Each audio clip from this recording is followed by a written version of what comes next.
Indian standard soil classification system बहुत ही important topic है geotechnical engineering का। और हर एक एग्जाम में आपको एक या दो क्वेश्चन जरूर देखने को मिलेगा। जीएम क्या है, जीसी क्या है, एमआई क्या है, ये सारे इसी टॉपिक के क्वेश्चन हैं। तो बिल्कुल बेसिक से स्टार्ट करते हैं। हम सबसे पहले क्या करते हैं, एक सैंपल लेते हैं। जिस सोइल का हमें क्लासिफिकेशन करना है उसका एक सैंपल लिया। इसको हम पास कराते हैं 75 माइक्रोन की सीव से। अगर जो रिटेन हुआ वो ग्रेटर देन 50% है तो ये जाएगी कोर्स ग्रेन्ड सॉइल की कैटेगरी में। अगर वो लेस देन 50% है जो रिटेन हुआ वो, तो ये जाएगी फाइन ग्रेन्ड की कैटेगरी में। अब कोर्स ग्रेन्ड में फर्दर हमें क्लासिफाई करना है कि सैंड है कि ग्रेवल है। तो हम इसको पास कराते हैं 4.75 mm की सीव से। 4.75 mm की सीव से पास करवाया हमने। तो अगर 50% से ज्यादा अगर रिटेन हुआ है, रिटेन को मैं आर से डिनोट कर रही हूँ, आप समझ जाइए, तो उसको हम बोलेंगे ग्रेवल। और अगर लेस देन 50% रिटेन हुआ तो ये हो जाएगा सैंड। 4.75 में 50% से ज्यादा रिटेन हो रहा है, मतलब बड़ी साइज वाले पार्टिकल्स ज्यादा हैं, वो मेजर है, मेजर ज्यादा पोर्शन उनका है, तो वो ग्रेवल हो जाएगा। अब अगेन इनमें फर्दर हमें क्लासिफाई करना है ग्रेवल का, सैंड का। अब ग्रेवल में और सैंड दोनों में ही एक ही क्राइटेरिया होगा कि हम फाइन्स को चेक करेंगे। फाइन्स कौन से हैं जो 75 माइक्रोन से पास हो गए थे। यहाँ पे हमने देखा कि 50% से ज्यादा तो रिटेन हुआ है, बट जो पास हो गया उसका परसेंटेज कितना है उसको हम फाइन्स बोलते हैं। तो अगर पास हो गया उसका परसेंटेज 5% से कम है, अगर 5% से कम फाइन्स है उसमें, तो अब हम फाइन्स पे ज्यादा ध्यान ही नहीं देंगे। हम इसका as a coarse grade soil मान के ही इसका क्लासिफिकेशन करेंगे। और हम वेल ग्रेडेड है या पुअरली ग्रेडेड है इसके बेसिस पे क्लासिफिकेशन करेंगे। फाइन्स को अब हमने इग्नोर कर दिया है। तो ग्रेवल में क्या हो सकता है, वेल ग्रेडेड ग्रेवल और पुअरली ग्रेडेड ग्रेवल। क्राइटेरिया क्या होगा, क्राइटेरिया ये होगा, सीसी है वो 1 से 3 के बीच में आना चाहिए और सीयू है वो ग्रेटर देन 4 होना चाहिए। ये दोनों क्राइटेरिया अगर फुलफिल हो रहे हैं तो वेल ग्रेडेड होगा, दोनों में से एक भी नहीं हो रहा है तो फिर पुअरली ग्रेडेड हो जाएगा।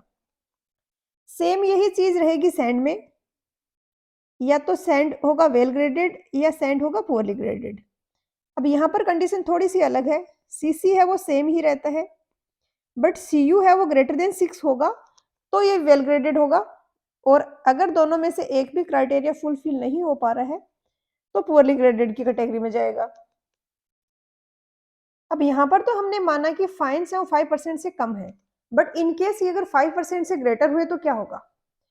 तो वहां पर दो पॉसिबिलिटी होती हैं कि फाइन्स है ग्रेटर है तो कितना है, वो अगर 5% से तो ज्यादा है, 5% से तो ग्रेटर है, बट 12% से कम है तो एक क्राइटेरिया होता है।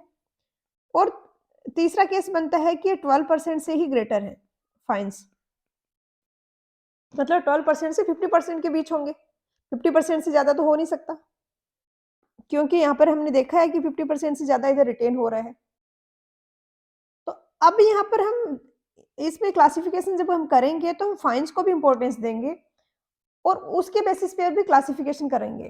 तो फाइन्स में क्ले है या सिल्ट है, जो फाइन पार्टिकल्स हैं वो इंपॉर्टेंट रोल प्ले करेंगे, जो सिंबल होता है वो डिसाइड करने में। तो इसके लिए हम पहले थोड़ा सा उनको समझते हैं। यहाँ पर हम एक चार्ट बनाते हैं सबसे पहले, इसको बोलते हैं प्लास्टिसिटी चार्ट। इसमें यहाँ पर हम लेते हैं लिक्विड लिमिट और यहाँ पर हम लेते हैं प्लास्टिसिटी इंडेक्स।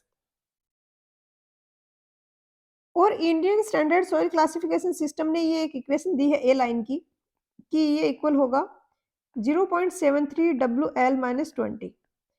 अब इससे हमें पता चल रहा है कि जब लिक्विड लिमिट 20 होगा तो ये लाइन में 0 आएगा, मतलब ये यहाँ से पास होगी, यहाँ से स्टार्ट होगी और इस तरीके से एक स्ट्रेट लाइन बनेगी। अब जो क्राइटेरिया है फाइन ग्रेड सोइल्स का क्लासिफिकेशन का, वो ये कहता है कि कोई सोइल इसके ऊपर अगर प्लॉट हो रही है तो हम उसको क्ले बोलेंगे, नीचे अगर आ रही है तो हम उसको सिल्ट बोलेंगे। जैसे ये सी है, ये सी है, ये सी है, तो क्ले को हम सी से डिनोट करते हैं। जो नीचे आ रही है वो एम है, एम से हम सिल्ट को डिनोट करते हैं, एम है, और यहाँ पर भी एम आ रहा है। अब इसी के साथ में एक और क्राइटेरिया है, 4 और 7 आईपी है, इंपॉर्टेंट रोल प्ले करते हैं। अगर आईपी ग्रेटर देन 7 होता है, आईपी ग्रेटर देन 7 होता है तो हम उसको क्ले बोलते हैं, और आईपी लेस देन 4 होता है तो वो सिल्ट की कैटेगरी में जाएगा। तो ऊपर नीचे के साथ में आपको ये भी 2 चीजें ध्यान रखनी है। अब हम क्लासिफिकेशन करते हैं। सबसे पहले तो इसका करते हैं 5% टू 12% वाले का। इसमें दोनों को इंपॉर्टेंस देंगे हम, वेल ग्रेडेड, पोरली ग्रेडेड को भी, और फाइन्स है वो क्ले है कि सिल्ट है।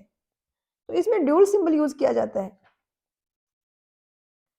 ड्यूल सिंबल पे आपने क्वेश्चंस देखे होंगे, इस तरीके से होता है जैसे GW GM। इसका मतलब क्या हुआ कि फाइन इसमें है वो 5 से 12% के बीच में है, क्योंकि हम ड्यूल सिंबल यूज कर रहे हैं।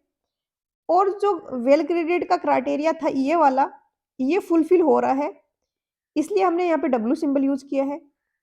और प्लास्टिसिटी चार्ट की अगर हम बात करें तो हमारी सोइल है वो प्लॉट होगी इसमें ए लाइन के नीचे, क्योंकि यहाँ पे हम M सिंबल यूज कर रहे हैं। तो इसी तरीके से सोइल में भी हो जाएगा SW SM हो सकता है, SW SC हो सकता है। अगर ये वाला क्राइटेरिया सैंड का जो है ये फुलफिल नहीं हो पा रहा है तो SP SC हो सकता है, SP SM हो सकता है। तो 5% से 12% के बीच में दोनों ही इंपॉर्टेंट है। फाइन्स की इंफॉर्मेशन भी इंपॉर्टेंट है और ग्रेडेशन की भी इंपॉर्टेंट है। तो ये क्राइटेरिया है, ये हम फॉलो करते हैं। अब नेक्स्ट वाला केस बचता है कि फाइन्स जो हैं वो 12% से ग्रेटर हैं। अब क्या होगा, हम ग्रेडेशन को फोकस नहीं करेंगे, हम ग्रेडेशन पे ध्यान नहीं देंगे, हम देखेंगे कि फाइन्स वो हैं वो क्या कैरेक्टरिस्टिक शो कर रहे हैं। तो ऐसे में सिंबल हम यूज करेंगे GM GC। GM कब आएगा, प्लास्टिसिटी चार्ट है उसमें हमारी सोइल है वो यहाँ पर जैसे आ रही है तो हम GM बोलेंगे। अगर ग्रेवल है वो तो हम पहले डिसाइड कर चुके हैं। ग्रेवल में अगर हम इस पर प्लास्टिसिटी चार्ट पे प्लॉट कर रहे हैं तो ऊपर कहीं पे आ रही है तो ये GC होगी।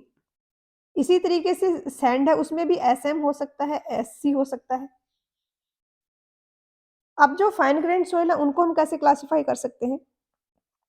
फाइन ग्रेन सोइल का एक तो मुझे पता है कि इन सोइल्स में क्या हुआ था, जब 75 माइक्रोन की सीव से पास करवाया था तो जो रिटेन का परसेंटेज था वो 50% से कम था, या ये कह सकती हूँ कि 50% से ज्यादा सोइल के पार्टिकल्स हैं वो 75 माइक्रोन की सीव से पास हो गए थे।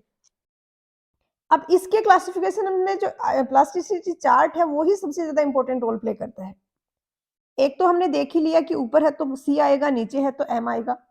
दूसरा यहाँ पर और ये लाइंस हैं, ये रेड कलर में आपको लाइंस दिख रही होंगी, ये वाली और ये वाली, ये डिसाइडिंग है, ये 3 जोन में डिवाइड कर देती हैं। अगर इस रेंज में आ रहा है कोई सोइल सैंपल तो क्या होगा, उसकी जो कंप्रेसिबिलिटी है वो लो है।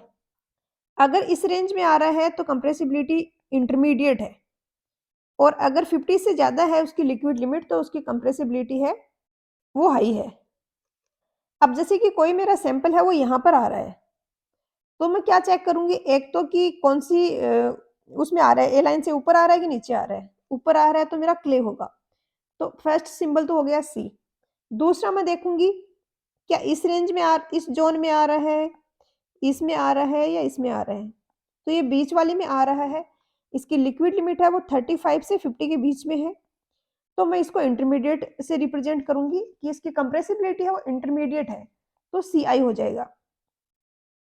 इसी तरीके से अगर यहाँ पर कोई सोइल आ रही है, ए लाइन से नीचे है तो पहला सिंबल तो M आएगा, सिल्ट है ये। कंप्रेसिबिलिटी कैसी है इसकी, 50 से ज्यादा है, इस लाइन से आगे वाले जोन में आ रहा है, थर्ड वाले में, तो हाई होगी तो MH हो जाएगा। अब हमने देखा था कि 4% से नीचे है तो सिल्ट है, 7% से ऊपर है तो क्ले है, बट इन दोनों के बीच में अगर लाइक कर रहा है तो ड्यूल सिंबल यूज करेंगे। जैसे यहाँ पर जो भी सोइल्स है वो प्लॉट होंगी उनका सिंबल होगा CLML। मतलब कंप्रेसिबिलिटी उनकी लो है, उसमें सिल्ट भी है, उसमें क्ले भी है। तो एम के अब 3 हो गए क्लासिफिकेशन, एमएल, एमआई, एमएच। इसी तरीके से क्ले के 3 हो गए, सीएल, सीआई, सीएच। अब इसके अलावा एक ओ सिंबल से हम डिनोट करते हैं, वो होती है ऑर्गेनिक सॉइल्स। इसमें कंप्रेसिबिलिटी लो है तो ओएल होगा, इंटरमीडिएट है तो ओआई होगा, और हाई है तो ओएच होगा। तो अब एक बार आप जो भी सॉइल क्लासिफिकेशन के क्वेश्चंस आपने को अगर कहीं से मिलते हैं तो एक बार प्रैक्टिस करिए, आपको डिफरेंस फील होगा कि आप आंसर्स कर पा रहे हैं सारे क्वेश्चंस के। तो मिलते हैं नेक्स्ट लेक्चर में एक नए टॉपिक के साथ। पढ़ाई करते रहिए। All the very best.